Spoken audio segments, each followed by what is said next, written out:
J'ai 2 tatouages, j'ai Romain Gary et Anaïs Nin au bras, par pur esprit de parité déjà. Je me suis posé la question quand on m'a proposé d'écrire pour Playboy. Bye Bye Johnny, le podcast est le nouveau rendez-vous des personnalités rock'n'roll. Viens, je t'emmène dans les backstage d'un concert, dans les coulisses d'un film ou d'un défilé. Là où tu peux rencontrer ton héros qui prend sa bière, se détend et refait le monde avec toi. Allez, je te donne ton laissez-passer, ton bracelet rouge et découvre les confidences d'un artiste aussi rock qu'inspirant.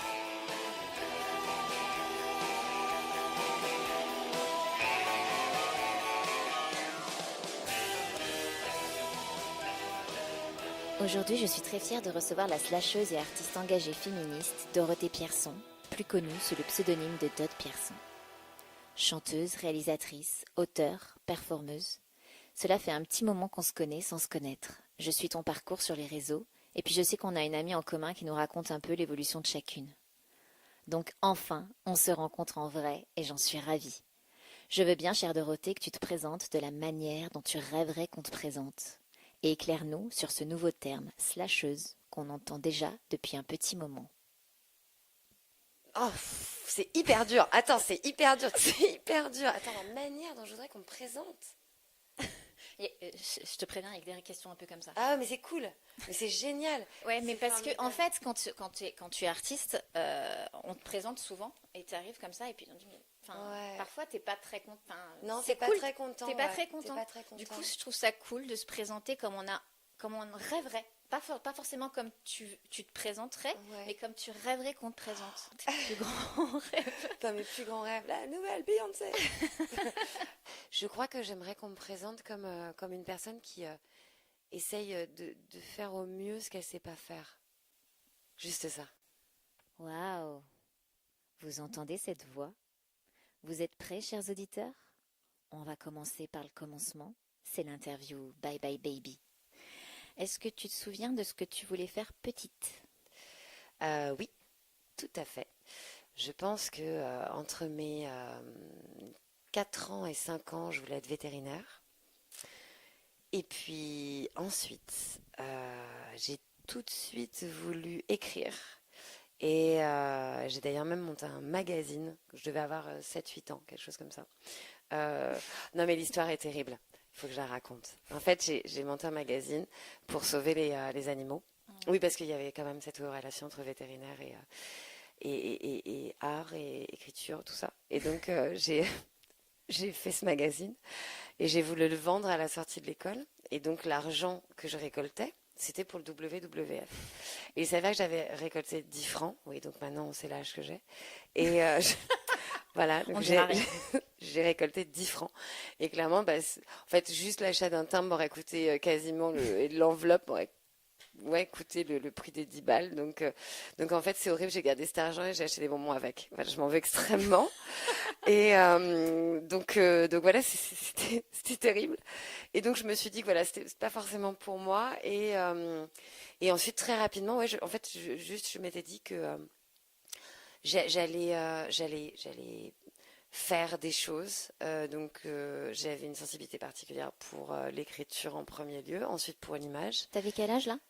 Ah, très très vite en fait, vraiment à partir de 6-7 ans, j'ai commencé à écrire et j'écrivais des poèmes extrêmement tristes que je lisais dans la voiture de mes parents et d'ailleurs c'est à ce moment-là où j'ai commencé des psychothérapies et pour de vrai et c'est terrible ou pas, Non. c'est plutôt bien et puis ensuite j'ai commencé la photo, j'étais une piètre photographe quand j'étais ado et je voulais être chanteuse aussi. Enfin, je voulais chanter, je voulais faire de la musique. Et comme je faisais du piano et du saxophone, je m'étais assez rapidement rendu compte que cet instrument n'allait pas du tout avec le chant. Mais j'ai quand même continué parce que j'ai un vrai esprit de contradiction et un esprit du défi aussi. Et voilà. Je pense que dès le début, en fait, j'ai voulu faire ça. Est-ce que tu avais des héros ou des héroïnes? Quand j'étais petite, Ouais. j'avais une grande fascination pour Super Jamie et Colombo. Voilà. Est-ce que tu pourrais me raconter un moment heureux de ton enfance qui te vient là tout de suite? Oui, quand je faisais des tours en voiture avec ma grand-mère, elle avait une Austin Mini et on faisait des tours en voiture. C'est elle qui t'a élevé, je crois, non? Ouais. D'accord. Et ouais, ça c'est un vrai souvenir très très heureux. Et le dimanche soir avec mes parents, parce que tous les dimanches soirs on dansait. Tous les dimanches soirs. C'est très très bien. Sur Juste quoi? après dîner, Ah on ouais. dansait. Ils mettaient un disque, on dansait. Cool. Ouais, c'était pas mal. Si tu pouvais parler à la petite fille que tu étais, tu lui dirais quoi aujourd'hui? Ça va. Bon, c'était pas tout à fait prévu comme ça, mais on se démerde pas mal. C'est jamais prévu comme ça, mais... Ta période ado, tu t'en souviens? C'était compliqué ou... Ah, c'était complètement nul. C'était un enfer cette période-là, c'est horrible. Non, non, oui, c'était nul. C'était complètement nul. J'avais très peu d'amis. Donc c'était plutôt solitaire, pas en... Ouais, non, pas vraiment. Pas beaucoup, beaucoup d'amis. Et puis moi, enfin, j'écoutais de la musique que les gens n'écoutaient pas. Enfin, bon, c'était très compliqué. Je vois. Voilà, c'était pas. Non, j'ai pas d'amis. Pas trop. Un peu. Mais bof. Ça suffit en fait. Oui, oui, si c'est un bon ami. Après, c'était pas forcément le cas. Mais non, non, ouais, j'étais pas très. Plutôt solitaire, plutôt dans son coin, plutôt à écouter de la musique et à écrire des poèmes glauques. Voilà, la vraie ado. Ouais, Ouais. je vois. J'ai voulu me suicider aussi quand Kurt Cobain est mort. Voilà. Donc j'ai ouvert la fenêtre et j'habite au 4e étage. En fait, j'ai le vertige. Donc j'ai pas pu sauter. Et puis je trouvais ça un peu con quand même. Donc j'ai pas fait ça. Voilà, ça c'était mon adolescence. C'était exactement. En fait, la représentation de mon adolescence, c'était ça. Donc un peu C'était, sombre, un peu difficile. ouais, un peu sombre, mais faut pas déconner. C'est-à-dire Ouais. qu'on va pas le Il y avait faire une non limite plus. quand Voilà, même, il y a ouais. une vraie limite. Aujourd'hui, tu es à l'aise avec ton corps et ta féminité, mais ce n'est pas toujours le cas à l'adolescence. Est-ce que justement, tu t'es revendiquée à ce moment-là féministe? À l'adolescence? Ouais, est-ce que c'est à ce moment-là que tu t'es dit, tiens, parce que c'est souvent un rapport avec le corps qui est difficile à cet âge-là. Alors en fait, je crois que j'ai toujours été, parce qu'en fait, juste la définition du féminisme, c'est l'égalité des droits. Bon, Oui. du plus loin que je me souvienne, j'ai toujours été pour l'égalité des droits. Alors après, j'avais peut-être pas forcément le concept bien en tête, mais ça m'a toujours paru extrêmement simple et objectivement sensé que d'être égaux en droit. Après, sur le rapport au corps et le féminisme, je ne sais pas forcément s'il y a une corrélation. En tout cas, si Je moi comprends. j'ai vu une corrélation à ce moment-là. Après, est-ce que je suis à l'aise dans mon corps maintenant? Pas du tout. Enfin, je l'accepte, effectivement, avec grand plaisir et je suis extrêmement satisfaite d'être une femme et je suis faite comme je suis et voilà, Et c'est ça très va, bien. hein. On est vraiment bien. On est bon Ouais, là. bon, alors Non, non, on bah, est il y a bon, on des est bon. défauts, il y a des défauts et il y a des qualités, voilà, mais et en même temps, non, c'est plus, est-ce que je suis vraiment à l'aise? Je sais pas, en tout cas, il est totalement accepté. Après, oui, quand j'étais ado, c'était un peu plus compliqué, puis de toute façon, enfin, c'est un peu étrange quand on est ado, tout n'est pas bien, Oui. enfin, tout n'est pas C'est bien pour ça que je me franchement dis, est-ce que mis. c'est à ce moment-là que peut-être Ouais, non, je pense ça que ça s'est a été. déclenché? En fait, c'est le concept qui est arrivé beaucoup plus tard. C'est-à-dire la conceptualisation avec le mot Ouais. réellement dessus est arrivé beaucoup plus tard. Je crois Mais que c'est quelque c'est- chose qui a qui toujours existait. suivi. Voilà. Et puis bon, ouais, moi j'ai l'avantage d'avoir été élevée par une mamie ultra féministe, super combattante. Voilà, qui a tellement lutté que, enfin, c'était totalement, c'est limite dans mes gènes. Enfin, je peux pas faire autrement, quoi. Ça serait un comble si je l'étais pas. Ok, on va parler maintenant de ta carrière. C'est l'interview Bye Bye Badass. Est-ce que tu te souviens à quel moment tu as voulu embrasser une carrière artistique? Est-ce qu'il y a eu un Ouais. déclic? Alors, il y a pas eu de déclic. En fait, c'est un petit peu ce que je t'expliquais avant. En fait, je crois que je ne sais rien faire d'autre. J'ai essayé, hein, réellement. J'ai vraiment essayé. J'ai travaillé dans des bureaux. J'ai fait, voilà, j'ai fait des boulots dits normaux, on va dire. Même si je considère que mon travail est tout à fait normal. Et encore, enfin, faudrait en reparler du concept de normalité. Mais non, ça a toujours été intrinsèque à moi. En fait, je sais rien faire d'autre. Donc, Ok, donc ça a toujours été là. Mm. Et tes parents, comment ils ont réagi? Ils t'encourageaient? euh, T'es fille unique? pas du tout. J'ai un petit frère qui fait des jeux vidéo. De toute façon, je pense qu'ils ont abandonné très très rapidement l'idée de pouvoir potentiellement mettre dans la tête de leur fille des idées.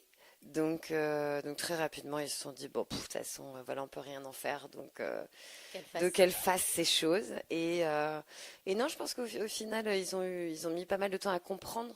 C'est des gens qui font pas du tout le même métier que moi, mais qui ont quand même, en tout cas, surtout par rapport à ma mère, eu des aspirations artistiques. Après, ma mère est libraire, donc il y a vraiment, il y a l'amour des mots, des Oui, lettres, voilà. etc.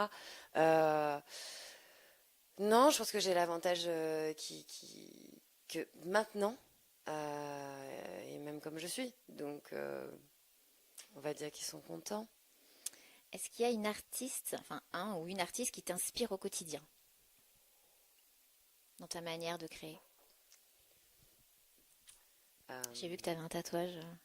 ouais, ouais, j'ai deux tatouages. J'ai Romain Gary et Mm. Anaïs Nin au bras, par pur esprit de parité déjà, et puis parce que c'est aussi mes deux auteurs favoris.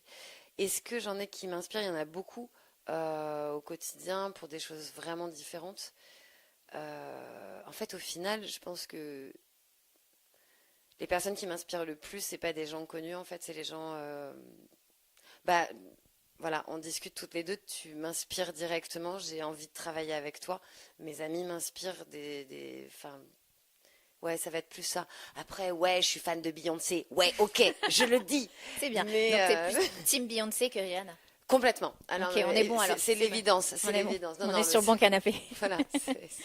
Justement, est-ce que tu as besoin d'admirer la femme ou l'homme pour aimer l'artiste ou pas du tout?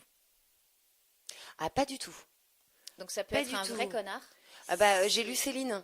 Voilà, j'ai lu Céline. J'ai un peu du mal avec les antisémites. C'est gros problème avec Bertrand Cantat. Ouais, mais Noir Désir, c'est vachement bien, quoi. Enfin, D'accord. c'était vachement bien. Ok. Mais voilà, complètement le partage des deux. C'est très difficile à faire. C'est super C'est difficile. extrêmement difficile. Mais voilà, dans ces cas-là, effectivement, on n'écouterait pas plein de musique ou on Ah, plein, lirait oui, en effet. plein de livres. Ce serait pas possible.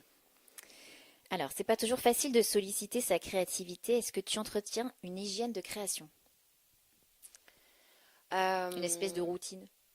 alors en fait, j'ai pas spécialement de routine, sauf que quotidiennement, je crée quotidiennement. Après, alors petit conseil pour tout le monde, et j'ai eu une période un petit peu de vide où je savais Mhm. plus du tout quoi Comme faire. tous les Enfin artistes. voilà, Ouais. c'est voilà, il y a des petites périodes comme ça.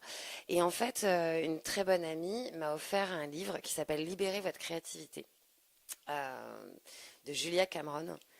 Mais c'est une Bible, c'est absolument génial. Alors, tu l'as lu? Je Non, mais vois il est très bien ce que génial. c'est. Mais c'est C'est vraiment bien. formidable C'est ce génial. livre.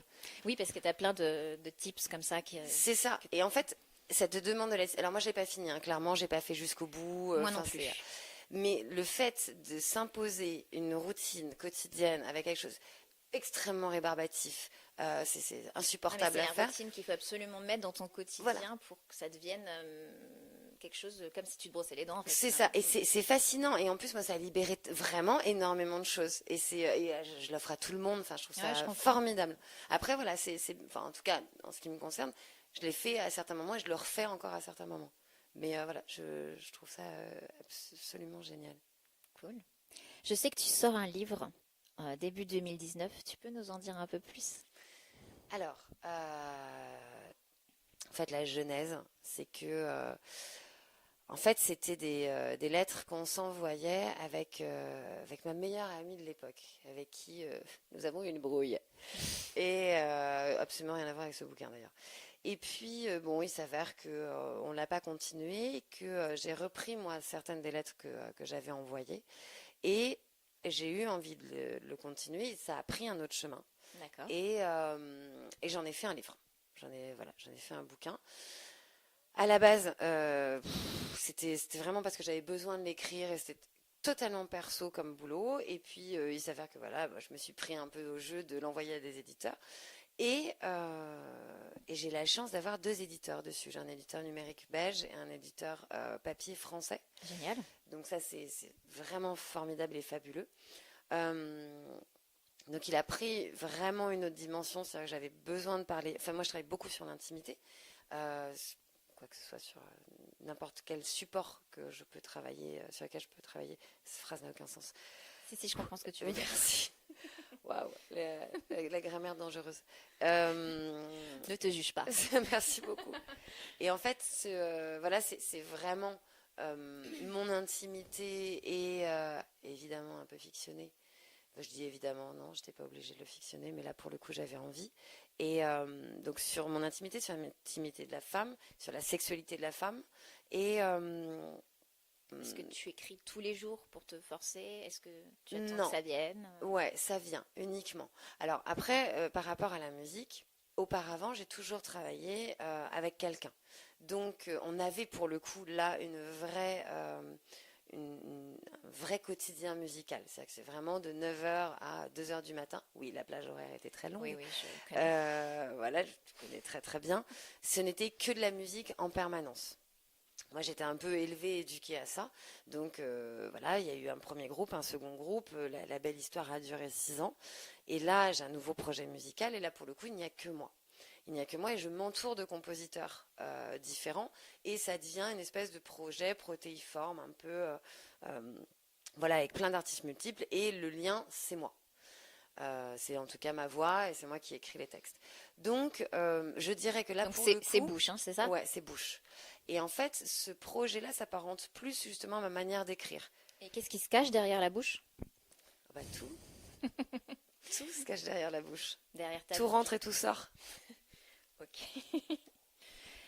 Est-ce qu'on peut écrire pour le magazine Playboy et être à la fois féministe? C'est une question qu'on me poserait très souvent. Justement, alors, je me suis posé la question quand on m'a proposé d'écrire pour Playboy. Parce que je me suis dit, ah, quand même, c'est coucou le magazine patriarcal, quoi. C'est quand même un peu hardcore. Sauf que, alors moi, je suis plutôt du genre à me dire, tiens, on va peut-être un peu mettre un petit caillou dans le rouage pour voir ce qui se passe. Il s'avère que l'équipe de rédaction de Playboy est absolument formidable et clairement, malgré une vraie image très machiste, etc., se modernise quand même énormément, ont envie de donner la part belle aux femmes. Il s'avère que les deux rédacteurs en chef, Guillaume Fédoux et Raphaël Turca, apprécient beaucoup le travail des femmes et ont envie de mettre aussi les femmes en avant. Et ils sont très pour justement cette intronisation des femmes dans ce genre de magazine et pouvoir leur donner leur regard aussi à elles. Donc bien sûr, il y a Camille Emmanuel qui écrit dedans, qui est une énorme féministe, qui voilà, qui est absolument géniale. Je pense que ça lui pose pas spécialement de problème. Alors après, le truc, la différence, c'est que dans les féministes, il y a plusieurs écoles. Et il y a par exemple les féministes pro-sexe, ce dont je fais partie. Il y a des féministes qui ne sont pas pro-sexe. On en parlera tu peux plus nous tard. expliquer? Voilà. Alors en fait, bon alors là je vais quand même faire, c'est aller très très vite en besogne, mais disons que dans certaines féministes pensent que dans la sexualité, comme il y a pénétration, il y a donc un apport de l'homme de domination masculine. Donc, il y aurait une problématique à être féministe si on a des rapports sexuels avec un mâle dominant. D'accord, je comprends. Voilà, alors c'est vraiment aller très très vite en besogne. Elle peut aussi Elle pénétrer. peut tout à fait pénétrer. En fait, c'est pour ça qu'en fait, voilà, c'est vraiment vraiment aller très très rapidement dans la problématique des féministes qui sont, avec plein de guillemets, pas pro-sexe. Il s'avère que moi, je suis une féministe pro-sexe, que j'ai absolument aucun problème avec la sexualité, avec des hommes, avec des femmes, avec qui vous voulez, du moment que c'est consentant et majeur, et pas mort. Voilà, ça me pose absolument aucun souci. Et en plus, la sexualité, je travaille pas mal dessus, sur mon travail, que ça soit... Enfin voilà, c'est une des thématiques qui est importante chez moi. Et avoir une tribune aussi importante... et ayant cette aura-là que Playboy, enfin, c'est un vrai cadeau. Enfin, c'est absolument fabuleux. Et surtout, c'est vraiment des gens qui, dans l'équipe rédactionnelle, qui ont envie de ça aussi, qui ont envie de faire bouger les Comment lignes. tu t'es retrouvée là? On t'a proposé? On m'a proposé, ouais. D'accord. On m'a proposé. Cool. Ouais, plutôt chouette. D'après toi, est-ce que tu penses qu'on est artiste seulement si on crée? Par exemple, si pendant 3 ans tu ne crées rien, est-ce que pour autant tu n'es plus un artiste? Absolument pas. Moi, je fais partie des gens qui pensent que tout le monde est artiste. Donc, que Tout tu le monde. crées. Ouais, tout le monde. Absolument Ah, tout c'est le monde. intéressant ça.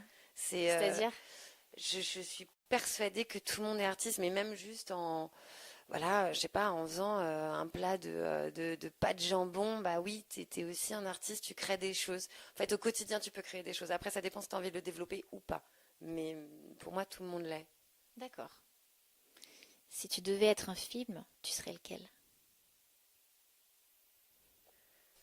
Autant on emporte le vent. Pourquoi? C'est très très long, mais c'est très très bon. Quel est ton dernier coup de foudre artistique? Rosalia, c'est Ah oui, c'est ce ouais, que tu m'as envoyé. je te l'ai envoyé. On écoutera un petit C'est extrait une d'ailleurs. chanteuse. C'est génial. Mm, C'est vraiment vraiment. mon dernier coup de cœur. Est-ce que tu penses qu'il faut s'aimer pour monter sur scène? Absolument pas. Vraiment absolument pas. Et enfin, une question importante dans la vie d'un artiste, quel rapport as-tu avec l'argent? Oh ben un rapport totalement pourri, hein. Quand j'en ai, j'en dépense. Quand j'en ai pas, je pleure. Enfin voilà quoi, à la base. Je sais pas, c'est non non, j'économise absolument pas. J'aimerais beaucoup avoir des sous, mais bon, voilà. Non, Pas mais du tout fourmi, quoi. Plutôt ah cigale. oui, non non, pas du tout. Ouais ouais. Mais un jour Beaucoup ça d'artistes. viendra, hein, ça viendra complètement. Non, je dépense mon fric n'importe comment. Je fais des voilà, j'avais une jolie rentrée d'argent à un moment dans ma vie. Bon, j'ai fait un film. Voilà. Pourquoi? J'aurais pu faire autre chose, genre acheter un appart, quoi. Mais non, non, j'ai fait un film. C'est Ouais, c'est ça qui t'a nourri finalement. pas Toi, vraiment. Ça m'a pas nourri. ça t'a nourri l'âme. Oui, oui, c'est ouais, ça m'a nourri l'âme, ouais. Mais le reste, pas du tout, quoi. Lorsqu'on est artiste, on est souvent connecté, sensible, spirituel. C'est justement l'interview Bye Bye Spirit. Alors, chère Dorothée, si tu pouvais t'adresser à Dieu ou à ce que tu crois, tu lui dirais quoi? Merci. Crois-tu à la vie après la mort? J'ai très peur de la mort, donc oui, j'y crois. Ça me rassure. Histoire de Vraiment, ça me rallonger le rassure truc. vachement. Ouais, je me dis, bon, non, mais après, ça va être sympa. Ça va être cool. Un passage. Ouais. Non, si je suis un passage, après, ça va être chouette. Ça va être super. Pour toi, quel est le tableau du bonheur? Moi, je trouve le bonheur un peu partout. Oh là là, ça fait niais. Non, mais c'est vrai, en fait, l'image du bonheur.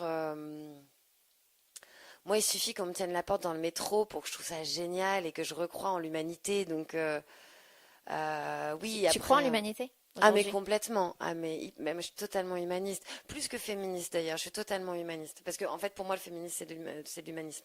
Donc, Mais. tu tranches quand même du côté des humains Ah oui, oui, aujourd'hui, et plus complètement. des animaux. Ah, mais des animaux aussi, mais bien C'est sûr, vrai des que c'est pas animaux. interdit non plus. Évidemment. Ah oui, oui, oui, non, je choisis pas mon camp. Tout le monde ensemble. Mais ouais. Qu'est-ce qui te fait le plus peur dans la vie? Tu disais la mort tout à l'heure, mais au-delà, enfin, Qu'est-ce qui me fait le plus peur dans la vie? Euh, de plus avoir peur. ouais, c'est comme le type, qu'est-ce que tu fais avec trois vœux? Bah, je te demanderai un autre vœu. Ouais. Non, mais oui, de plus avoir peur parce qu'en fait, moi, si je fais ces métiers-là, c'est parce que j'ai peur et que j'adore dépasser ma peur. Donc, si j'avais plus peur, ça servirait à rien. Et puis je fais aussi ces métiers-là parce que j'ai peur de la mort. Alors j'essaye de faire en sorte de marquer un petit peu L'histoire? voilà l'histoire, mon existence. Alors, regardez, j'ai fait des trucs et parce que voilà, parce que j'ai peur de disparaître. Et Ah oui. puis ah ben ouais, mais complètement. Enfin voilà, c'est un truc hyper. Et je sais pas, ça peut Ça être te fait sur plein chier de choses. de passer comme ça, d'être juste de passage et qu'on se souvienne pas de toi? Bah après encore une fois, je suis persuadée que tout le monde marque et puis enfin voilà la théorie du papillon et puis c'est forcément en fait on imprègne tout le monde et Bien notre sûr. passage sur Terre est en permanence quelque chose qui imprègne. Après oui, j'ai une espèce de grand rêve hyper grandiloquent et ultra prétentieux de changer le monde, mais changer en quoi je sais pas, mais changer. Alors enfin voilà fais pas ça pour rien quoi. Ça serait bien si ça pouvait faire quelque chose de bien. Mais oui, je crois que ça m'embêterait de plus avoir peur. Parce que c'est pas mal aussi d'avoir peur. Ça te protège de pas mal de choses aussi. Oui, puis ça te rend humain finalement. Ouais.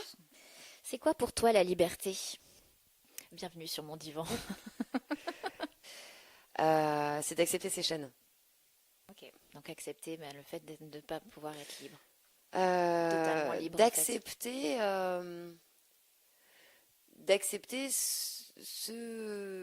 ouais, ouais, c'est ça, ceux qui. En fait, on n'est pas totalement libre, clairement, hein. Enfin, on l'est pas. Et par contre, voilà, on accepte ses boulets, on accepte ses chaînes, mais on est libre de les accepter. Et Après, toi, c'est voilà. quoi tes boulets? Oh, j'en ai plein. J'en ai plein, plein, plein. Bourré de boulets. Je sais pas, je suis. Bah, mes peurs sont des boulets. Plein de trucs. Je peux être jalouse, je peux être possessive, je peux être.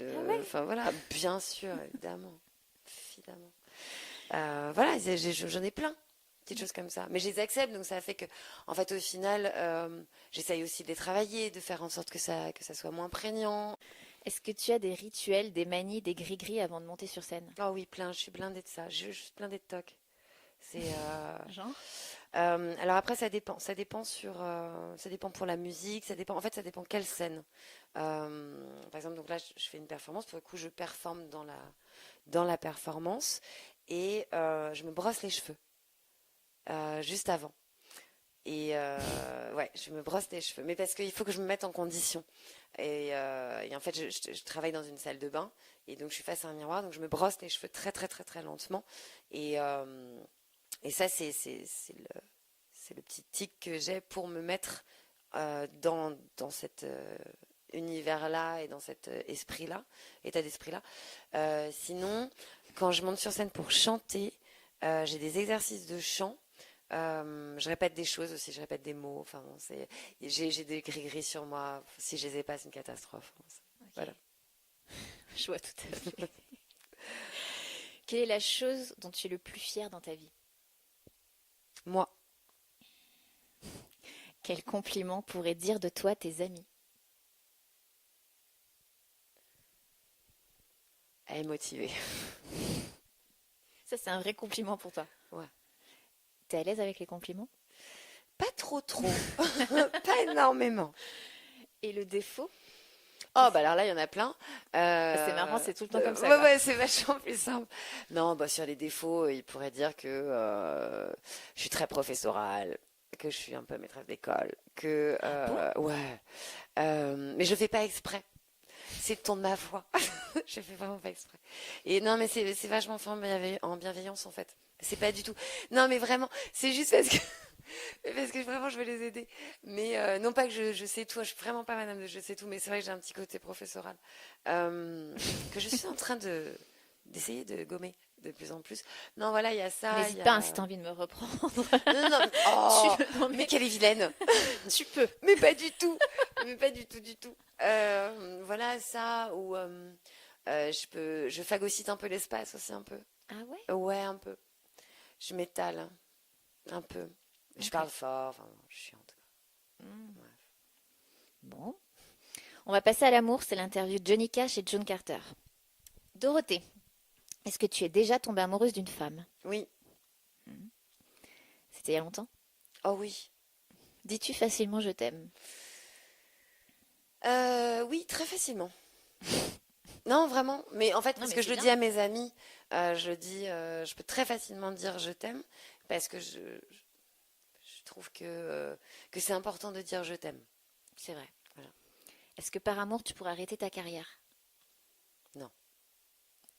En même temps, par amour, excuse-moi, est-ce que je peux arrêter, enfin, est-ce que je pourrais arrêter ma carrière? Mais en fait, ça serait très étonnant d'aimer quelqu'un qui me demanderait d'arrêter ma carrière. Enfin, Oui, ça voudrait dire que tu as fait un mauvais casting. ah, mais complètement. Je me serais complètement plantée. Selon toi, quelle est la plus belle chanson d'amour de tous les temps? Pas facile. J'essaie de dire un truc intelligent, en fait. Mais je crois qu'il faut juste que je dise un truc qui vient. Ouais. La plus belle chanson d'amour de tous les temps. Mais c'est un coup de soleil de Richard Cochiante. Évidemment. Pourquoi ça te fait quoi? Ah mais non mais en fait en plus c'est une chanson que enfin voilà que je partage et parce que elle est extrêmement désuète, en même temps extrêmement bien écrite. Oui. Et bah ouais, je mets des bateaux dans mes images, et je sais plus quoi. Non, je mets des bateaux dans mes chansons et je marche à l'envers, je reconnais plus personne. Enfin, ouais, Tu sens l'état d'urgence et puis la magnificence, et puis ça y est, c'est parti, on y va, la mer est haute, on peut se tirer. Bah ouais, c'est la plus belle chanson d'amour de tous les temps, quoi. Puis alors, ces envolées lyriques, je suis très sensible. Attention, on arrive à la dernière catégorie de cette interview, le but étant de répondre le plus rapidement possible à des questions complètement connes. C'est l'interview Bye Bye Crazy. Dorothée, en tant qu'experte de l'intime, c'est moi qui te définis comme ça. Ça me fait beaucoup d'honneur. Est-ce que tu as un petit secret à nous dévoiler sur la manière de faire jouir une femme? Absolument pas. Je sais pas, juste. Ah bah c'est d'avoir hyper envie de faire plaisir et ouais, juste ça, juste envie. Juste ça, Ouais, juste D'accord. envie de faire hyper plaisir, mais de se faire plaisir aussi. Enfin, d'être sincère. ouais, voilà, Si tu devais choisir sexe ou musique, sexe, si tu étais une partie du corps, la bouche. Non, les yeux. les yeux. Ouais, les yeux.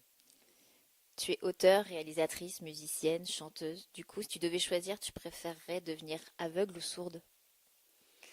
Et ben c'est une question que je me suis souvent posée. Moi aussi, c'est une question que je pose tout le temps aux gens. Ouais.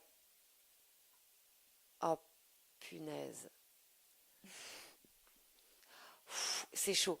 Je pense que c'est aveugle. Tu préfères ne plus voir? Je préfère ne plus voir. Je crois. Si Gainsbourg rencontrait Jul, il lui dirait quoi?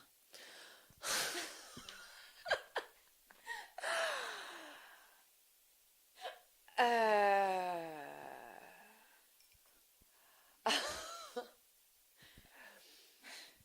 Mais le pire, c'est qu'il pourrait être pote, quoi. Donc, en fait, Gainsbourg a un tel génie qu'il serait Gainsbourg, pas capable. Gainsbar. Hein. Ouais, mais je pense qu'il serait capable de choper des samples de Jul pour en faire quelque chose de bien.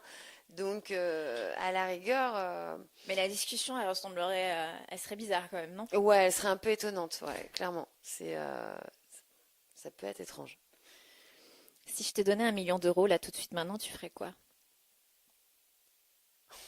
Ça va paraître hyper terre à terre. J'achèterais un appart. Ce putain d'appart que je n'ai Non, pas non, mais acheté. vraiment que je l'ai pas acheté, quoi. Ouais, non, j'achèterais un appart, ouais. Et après, non, mais ça, c'est parce que j'approche de la quarantaine. Hein. Il y a un moment, il va falloir un petit peu. Ouais, non, j'aimerais bien avoir un endroit à moi, qu'à moi, que j'ai acheté et tout. Et non, et puis évidemment, je le claquerais. Voilà, je montrerais des trucs. Dans des projets. Évidemment, évidemment. Plutôt Casa de Papel ou Orange is the New Black? Je suis très, très fan de Casa de Papel. Alors, vraiment, très, très fan. Ah ouais, non, Ouais. Elle est incroyable, cette série. Elle est géniale. Elle est incroyable. J'ai adoré. Et tu t'identifies à qui? Si tu devais être un personnage Ouais, de ouais. la série? Moi, j'adorerais être Tokyo, mais je suis pas. Je tripe totalement sur Berlin, mais ça, c'est. Enfin, Berlin, on va le dire à la française quand même. Comment elle s'appelle l'autre fille? C'est Helsinki? Non, c'est Nairobi? Nairobi.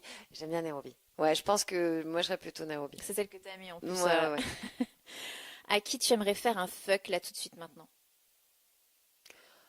Alors, la première personne qui m'est venue à l'esprit, c'était Trump.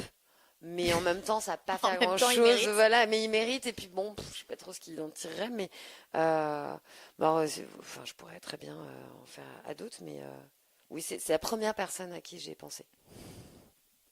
Est-ce que tu as menti durant cette interview? Non.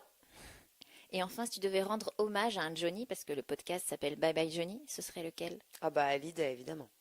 C'est vrai? Ah bah ouais, Johnny Hallyday. Vas-y, explique. Parce que c'était le chanteur préféré de ma grand-mère. Voilà.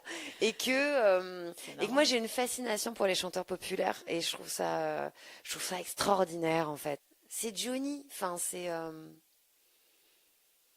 ouais, c'est quand même le mec, on se l'est hyper approprié, le type est Oui, c'est vrai que belge. c'est- Enfin c'est l'impression qu'il faisait partie de la famille. Non, mais, Enfin, mais voilà, tu vois, c'était. Puis moi, je me suis réveillée quasiment tous les matins avec Johnny quand j'étais chez ma grand-mère. Alors bon, pour moi, c'est Johnny, quoi. Enfin, ouais, c'est un peu mon grand-père, quoi. C'est un peu ça. Ça y est, c'est la fin. On retrouve en fin d'interview un titre musical que tu as choisi, chère Dorothée, et qui te définit. Mais avant de se quitter, il y a la dernière question qui est à l'origine de la création de ce podcast. Attention, roulement de tambour. Alors, Dot Pierson, c'est quoi pour toi être rock? C'est être libre. Et donc, qu'est-ce que c'est qu'être libre? C'est accepter ses chaînes.